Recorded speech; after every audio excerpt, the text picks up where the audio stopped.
শাড়ির ভাঁজে সোনালি আঁশ, পাটের ছোঁয়া, সঙ্গে হাতের তৈরি নিখুঁত গহনা। হাত ও যন্ত্রের মিশেলে তৈরি হাল ফ্যাশনের ব্যাগ কিংবা রং বেরঙের ডোরবেল। ভিন্নধর্মী পণ্য প্রদর্শনীর মাধ্যমে পাটের প্রতি মানুষের আগ্রহ তৈরিতে রাজধানীর মোহাম্মদপুরে সূচনা কমিউনিটি সেন্টারে চলছে ৩ দিনব্যাপী বহুমুখী পাট পণ্যের একক মেলা।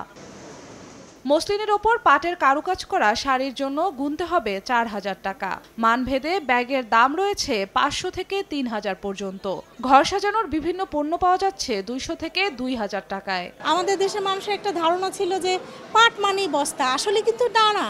পাট দিয়ে জুয়েলারি থেকে ফার্নিচার পর্যন্ত কি না হয়। পাটের প্রথম এরকম জানি না পাটের যে এত কিছু আছে।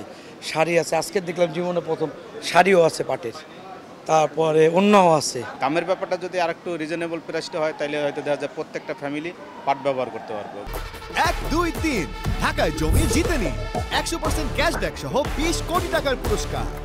বিক্রেতারা বলছেন, শুধু স্থানীয় ক্রেতা নয়, আন্তর্জাতিক পরিসরে নিজেদের ব্র্যান্ডিং বাড়াতে চান মেলার মাধ্যমে। আমরা এটা দিয়ে চাচ্ছি যে আমাদের দেশের পণ্য সবাই দেখুক, জানুক এবং এটা নিয়েই কাজ করুক। আমি এক্সপোর্ট করছি হলো আমি মানে যাতে ভালো বায়ার পাই, যেন আমি বাইরে এক্সপোর্ট করতে পারি।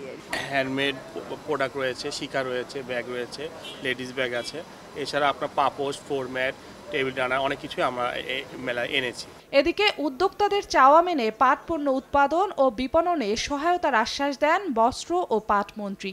পাট ও পাটজাত পণ্য নিয়ে নতুন করে স্বপ্ন দেখছে বর্তমান সরকার। বর্তমান মন্ত্রিসভার প্রথম সভায় পাটজাত পণ্য সহ ৩টি খাতকে তৈরি পোশাক শিল্পের বিকাশে যেভাবে সহায়তা দেওয়া হয়েছিল, প্রয়োজনে তেমন সহায়তা দিতে বিশেষ উদ্যোগ নেওয়ার নির্দেশনা দেন মাননীয় প্রধানমন্ত্রী। বিশ্বব্যাপী পাট ও পাটজাত পণ্যের চাহিদা বাড়ছে। এই সুযোগ নেওয়ার জন্য পাট পণ্যে বৈচিত্র্য আনা হবে এবং পাট শিল্পকে লাভজনক করার উদ্যোগ অব্যাহত থাকবে। পাট শিল্পে বেসরকারি খাতের উদ্যোগ উৎসাহিত করা হবে। বাঙালির অর্থনৈতিক মুক্তির হাতিয়ার হিসেবে পাটের ভূমিকা এক স্বীকৃত ইতিহাসের হাত ধরে ভবিষ্যতেও দেশের অর্থনীতিতে বড় অবদান রাখার প্রত্যাশা সংশ্লিষ্ট সবার।